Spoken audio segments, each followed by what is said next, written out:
Isa pa nga pong malakas na palakpak para sa ating Panginoon.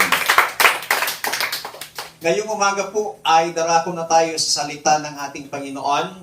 Ang ating pong teksto ay matatagpuan sa Isaiah chapter 43, verses 18 to 19. Babasahin ko po sa New International Version. Forget the former things, do not dwell on the past. See, I am doing a new thing. Now it springs up. Do you not perceive it?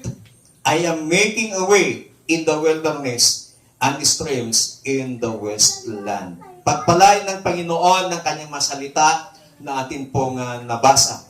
Mula po sa talatang ito ay nais ko pong bigyan ang mensahe ng Panginoon ng tema na breakthrough.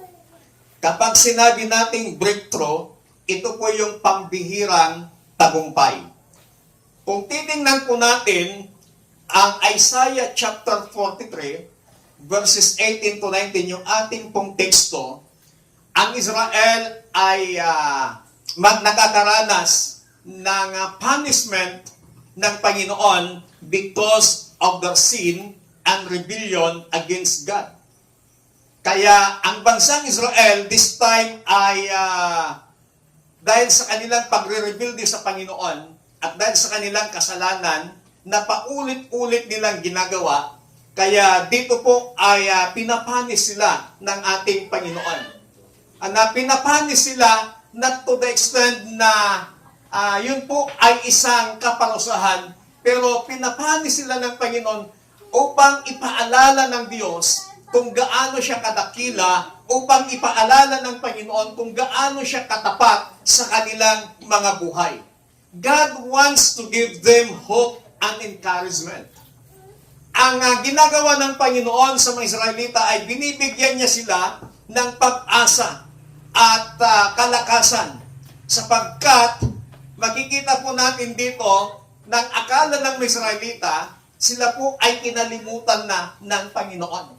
Dahil sunod-sunod po yung kanila pong mga kapalpakan, sunod-sunod po yung kanilang mga hinaing na parang hindi napapakinggan ng Panginoon. Kaya itong mga Israelita, dito sila ho'y naghimagsik labang sa Diyos, sila po ay nagrebelde sa Panginoon, at sila po ay gumawa ng mga bagay na hindi karumal-dumal sa harapan ng ating Panginoon. Marahil sa atin po, sa mga oras na ito ay nagiging katulad tayo ng mga Israelita na para bagang ang pakiramdam natin ay kinalimutan na tayo ng Panginoon. Para bagang ang pakiramdam natin na meron tayong hinihiling sa Panginoon, meron tayong mga pagsubok na pinagdadaanan, meron tayong mga problema, ng pakiramdam mo ay hindi ka tinutulungan at hindi ka ginagabayan, hindi ka tinutugon ng ating pong Panginoon. But this morning, ipakapakita po ng salita ng Panginoon na ang Diyos kahit kailan hindi niya tayo iiwan at hindi niya tayo pinababayaan.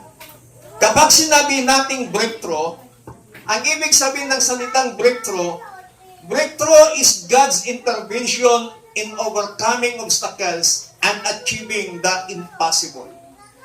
Kapag sinabi nating pambihirang tagumpay, ito po yung pakikialam ng Diyos. Nakialam na ang Panginoon upang mapagtagumpayan natin, mapagtagumpayan mo ang anumang obstacles sa buhay mo at makamit mo yung mga bagay na imposible sa harapan mo, na imposible sa paningin ng tao, pero sa harapan ng Panginoon, nagiging posible ang lahat. Pag sinabi nating breakthrough, yung wala kang ginagawa, kundi ang Diyos na mismo ang nakialam. Na sa ayaw at sa gusto natin, kapag ang Diyos ang nakialam sa situation mo at sa buhay mo, then maraming magugulat sapagkat yung mga posible sa harapan ng tao, gagawin ng Panginoon na imposible. Kaya sa umagang ito, every believer must experience the breakthrough in our lives, enable for us to become the agent of breakthrough. Kailangan bawat isa po sa atin na mananampalataya ay makaranas ng tinatawag na pambihirang tagumpay upang tayo naman ay magiging daluyan ng tagumpay ng bawat isa ng ating mga kapatid sa Panginoon. Ang tanong po, do you want a breakthrough? Gusto niyo ba ng pambihirang tagumpay? Kung gusto natin ng pambihirang tagumpay, in our text, there are 3 biblical principles to have a breakthrough. Tingnan po natin dito yung mga prinsipyo mula sa Biblia para magkaroon tayo ng pambihirang tagumpay dito po sa atin pong teksto. Number 1, sa verse 18. Forget the former things. Do not dwell on the past. Breakthrough requires changing of your focus. Ang pagtatagumpay ay nangangailangan ng pagbabago ng iyong focus. Ano ba yung focus mo, kapatid? Saan ba nakafocus ang atensyon mo? Saan ba nakafocus yung mind mo? Saan ba nakafocus yung mata po natin?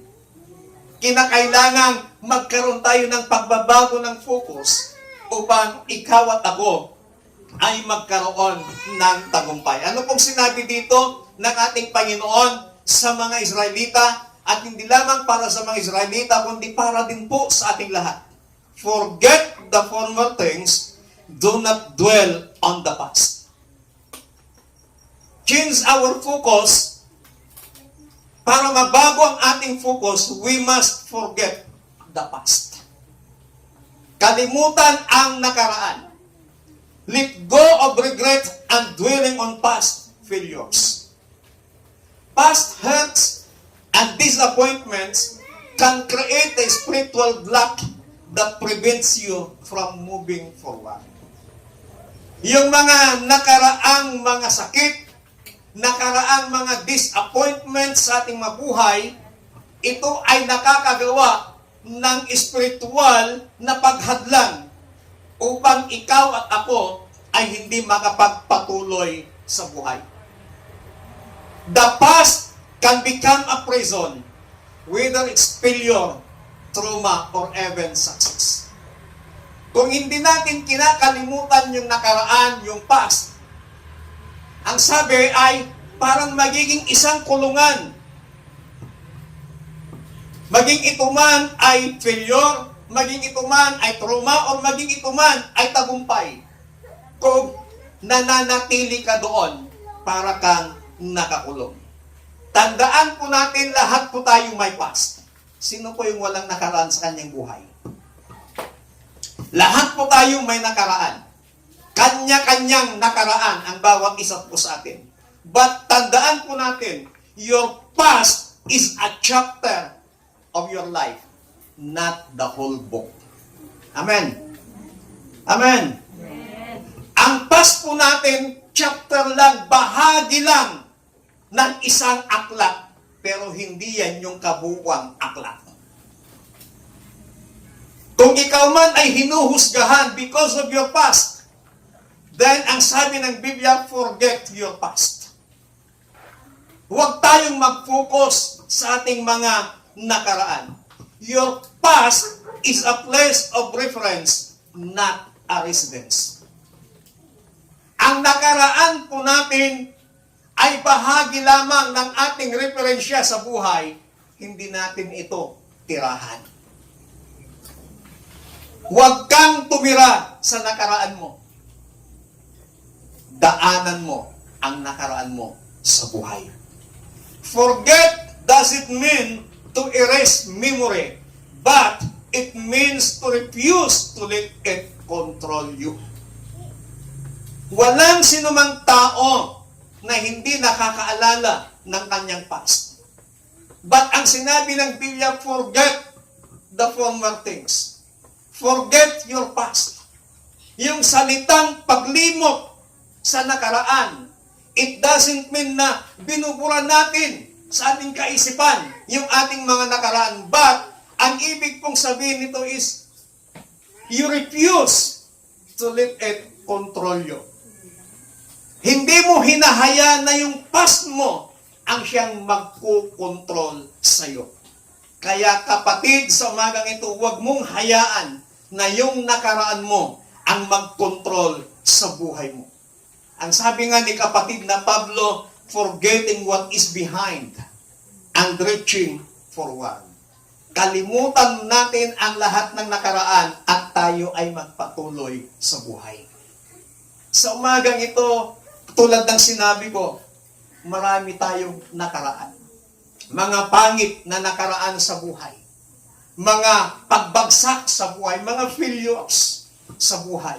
May mga nakamit din tayong tagumpay sa buhay, sa mga nakaraan.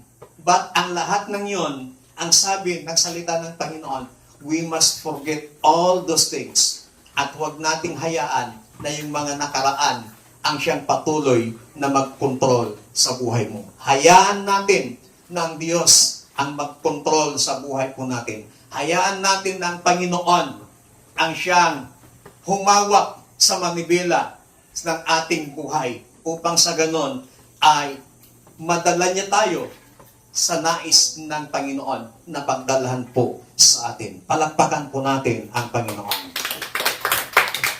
Pangalawa, do not dwell on the past. Yung una, forget your past. Pangalawa, do not dwell on the past. Dwelling on the past can paralyze your present. Dwelling on the past can poison your perspective. And dwelling on the past can prevent your progress. Kung mananatili ka sa nakaraan mo, ipaparalyze niya yung hinaharap mo.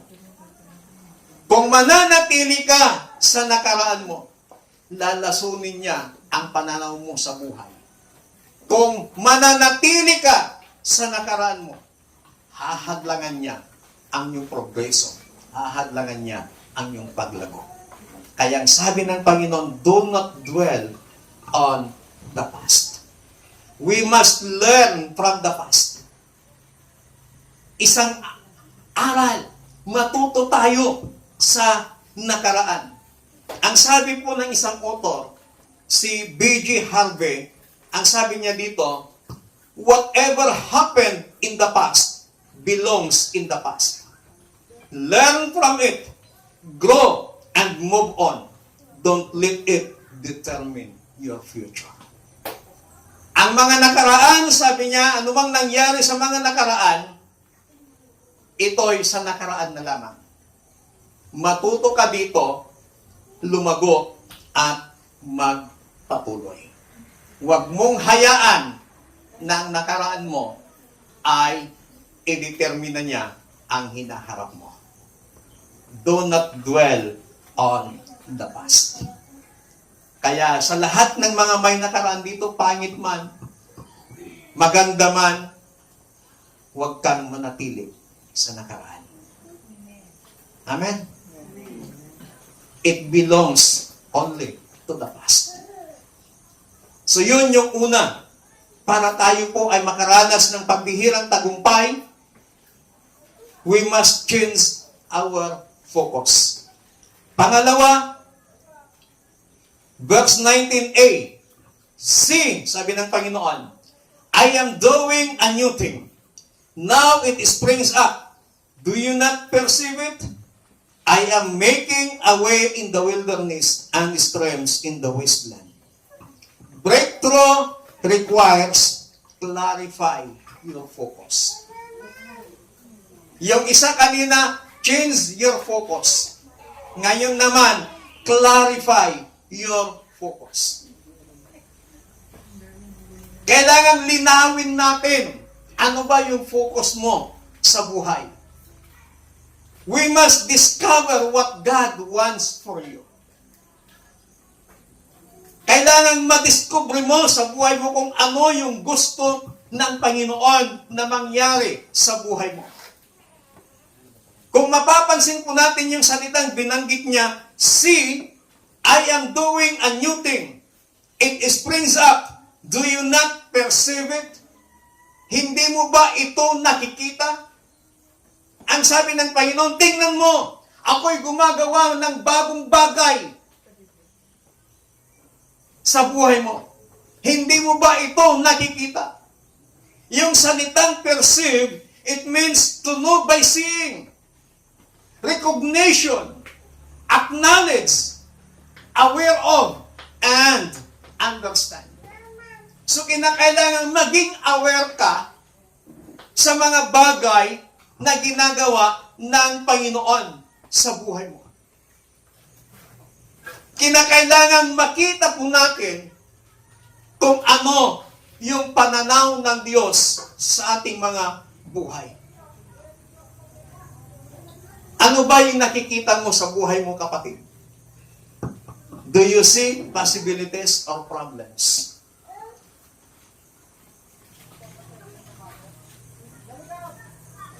Ano yung nakikita mo na focus sa buhay mo? May mga nakikita ba ka bang problema o mga posibilidad na tagumpay despite of those problems? Dapat huwag nating tingnan yung mga problema. Tingnan natin yung mga posibilidad na maaring ibigay ng Diyos na tagumpay sa kabila ng mga pagsubok at problema pinagdadaanan po natin. But ang tanong, how to discover what God wants for our lives? Paano natin madidiscover kung ano ang gusto at nais ng Diyos sa buhay mo? Number 1, you must see yourself as God sees you.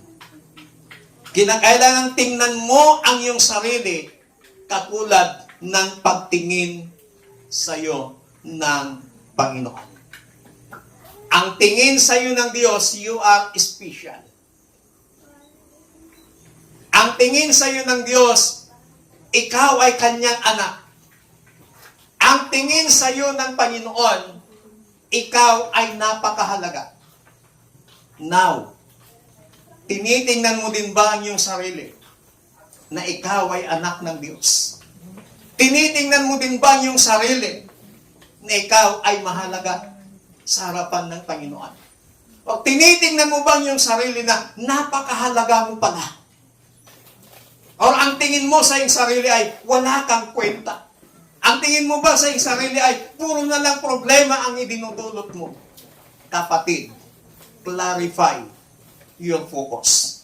Tingnan natin ang ating sarili kung paano tayo tinitingnan ng Panginoon. Tinitingnan ka ng Diyos bilang kanyang anak. Tinitingnan ka ng Panginoon bilang isang napakahalagang bagay. At tinitingnan ka ng Panginoon bilang isang mananagumpay. Kaya ang sabi ng salita ng Panginoon, we are more than conqueror in Christ.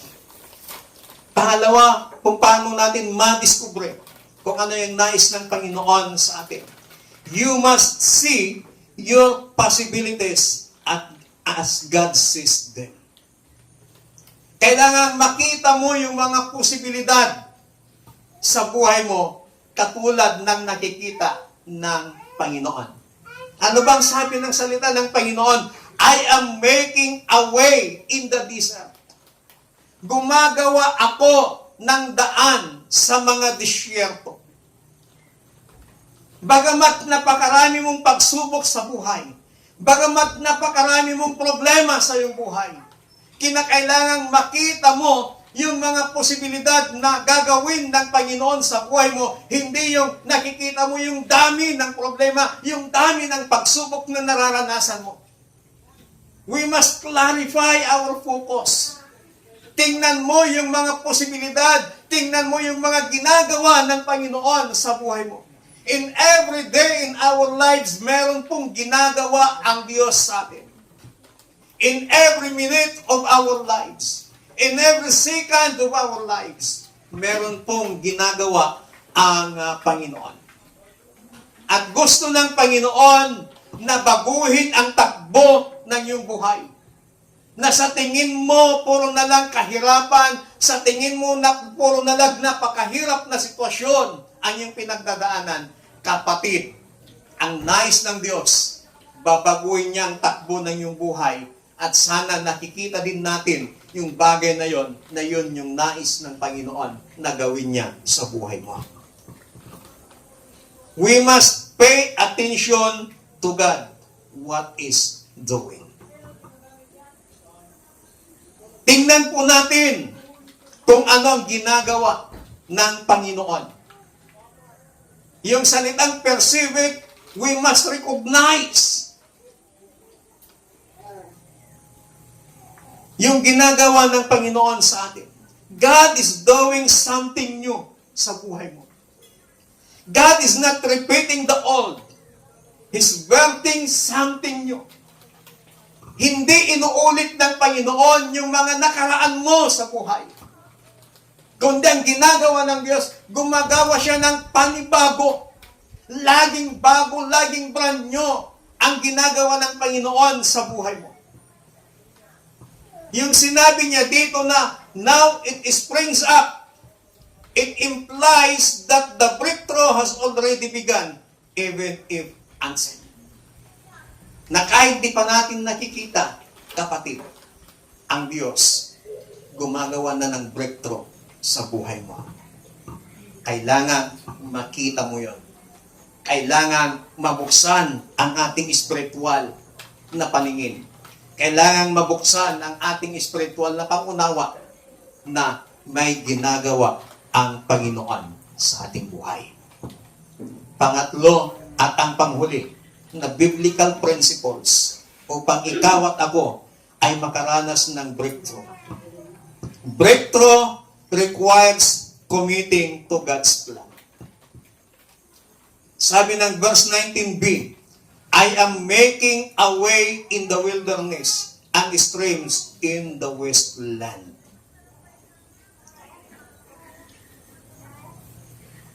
Naglagay na ang Panginoon sa buhay ng isang tao ng isang tagumpay.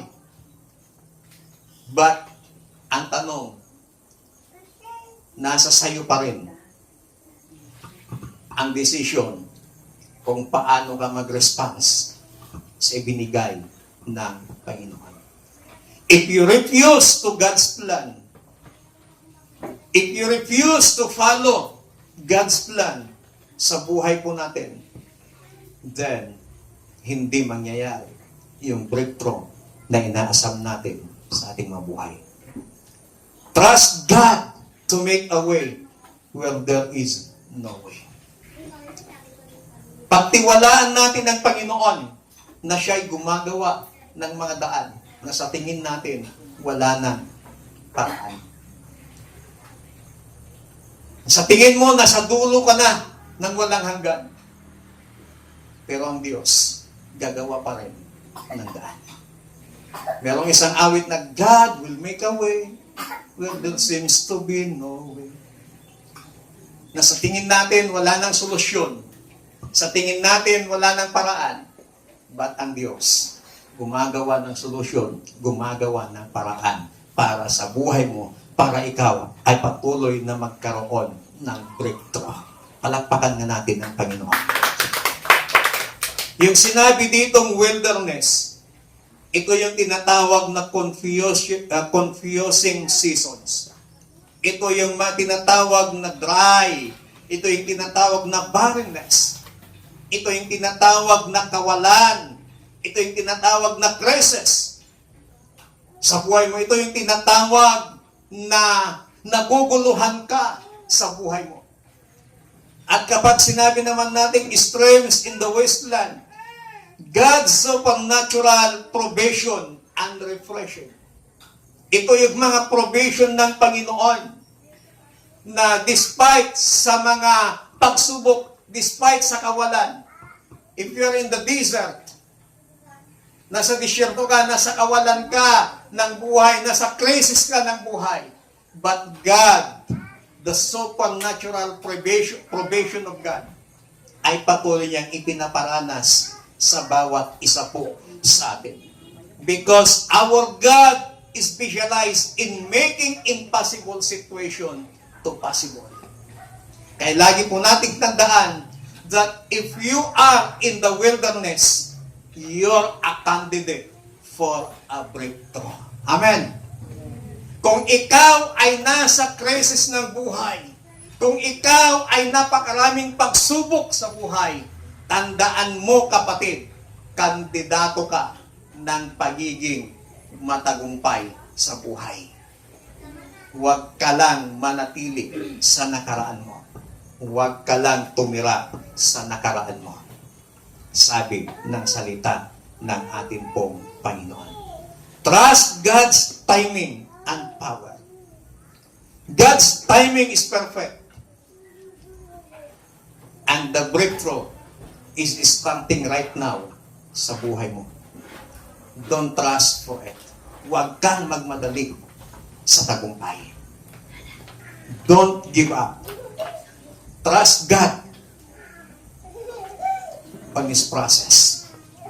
May prosesong ginagawa ang Panginoon. Pagtiwalaan lang natin ang Diyos. Huwag kang magmadali na makamit ang tagumpay sa buhay mo. Magtiwala ka sa Panginoon. The very place of your struggle may become the place of your breakthrough. Don't trust for it. At habang ikaw ay pinapadaan ng Panginoon sa process, don't give up. Magpatuloy ka sa paglilingkod sa Panginoon. Tayo pong lahat ay tumayo. Sa umaga pong ito, mga kapatid, we must get ready for breakthrough. Kailangan lagi tayong nakahanda sa pambihirang tagumpay na ibibigay ng Panginoon. We must change your focus by forgetting the past and not dwelling on the past. We must clarify our focus by seeing ourselves as God sees you. And we must trust in God's timing and process. Trust God in dry places. And then breakthrough often begins sa buhay mo. Sabi ng salita ng Panginoon, see, I am doing a new things.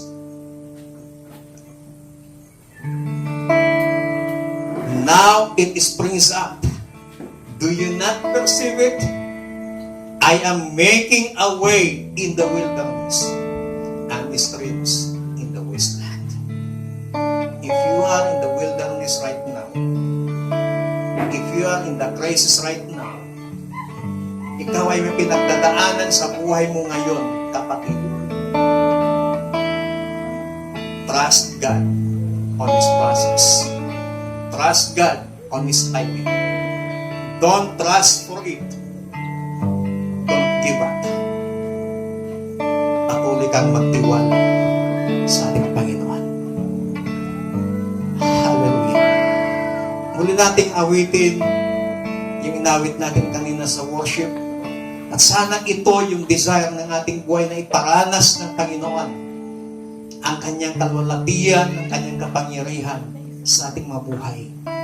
Na whatever situations na yung nararanasan, i-desire mo na iparanas sa iyo ng Panginoon ang kanyang kalwalatian, ang kanyang kapangyarihan.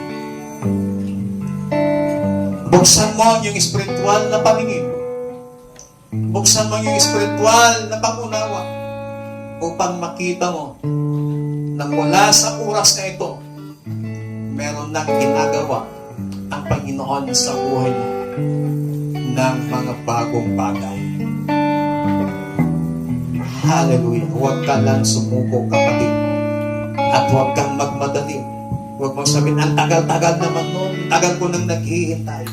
Kapatid, pinaparaan ka ng proseso ng ating Panginoon. Huwag kang magmadali. At huwag kang sumuko. Hallelujah. Narito kami nagpapakumbaba, sumasamba sa iisang Diyos.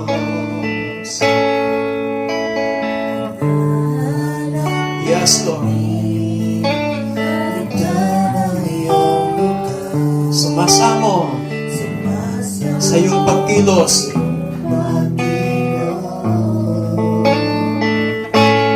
At sa himig na hangin, tanging dalangin,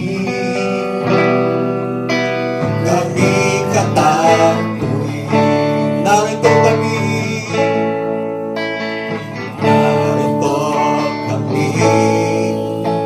nagpapakumbaba, sumasamba sa isang Diyos. Hinahanap namin karitan ng iyong mukha, sumasamo sa iyong pagkilos. At sa himig na hangin, tanging dalangin, kami katakuin. Gawin nating panalangin, hallelujah. Iparanas mo sa amin ang iyong kapangyarihan.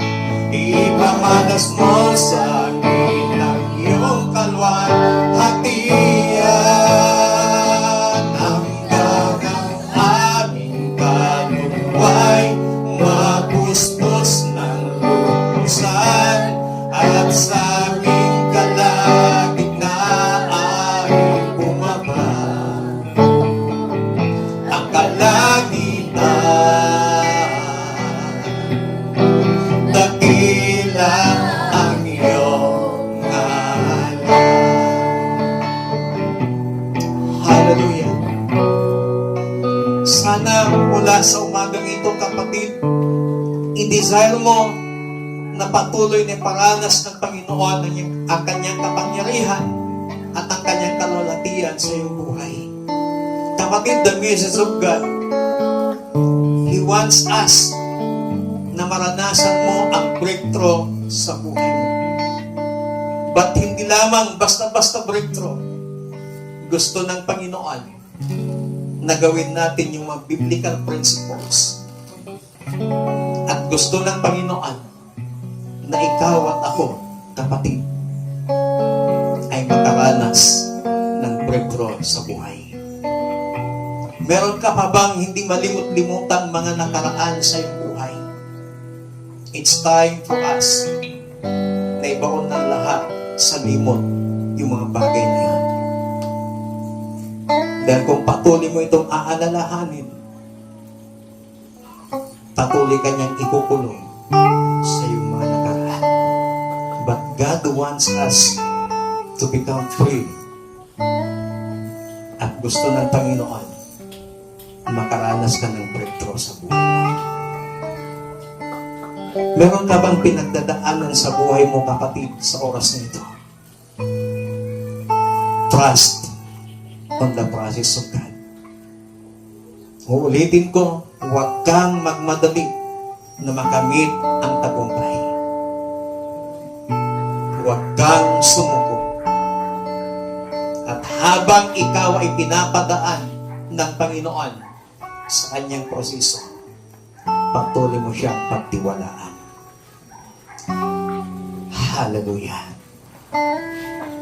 Panginoon, sa umagang ito, maraming salamat sa iyong salita na tinuruan mo kami ng mga bagay na dapat namin gawin upang kami ay makaranas ng breakthrough sa aming buhay. Lord, anuman ang pinagdadaanan ng bawat isa sa umagang ito, if they are in the wilderness, Panginoon, buksan mo ang aming spiritual na paningin. Buksan mo ang aming spiritual na pangunawa. Buksan mo ang aming spiritual na pandinig upang makita namin na meron kang ginagawa. Meron kang na ikaw na aming Diyos na pinaglilingkuran ay kumikilos sa aming mabuhay. Buksan mo ang aming spiritual na pandinig upang makita, marinig namin ang mensahe mo, ang gusto mong gawin namin sa aming mabuhay. Banal na Espiritu, patuloy ka naming inanyayahan, patuloy patuloy mo kaming tulungan na habang kami dumadaan sa proseso ng Panginoon, help us to trust in God. And help us na patuloy na maparangalan ang Diyos sa aming mabuhay. Maraming pong salamat. Ito ang aming panalangin sa matamis na pangalan ng aming Panginoong Hesus. Ang lahat ay magsabi ng Amen. Palakpakan natin ng malakas ang Panginoon.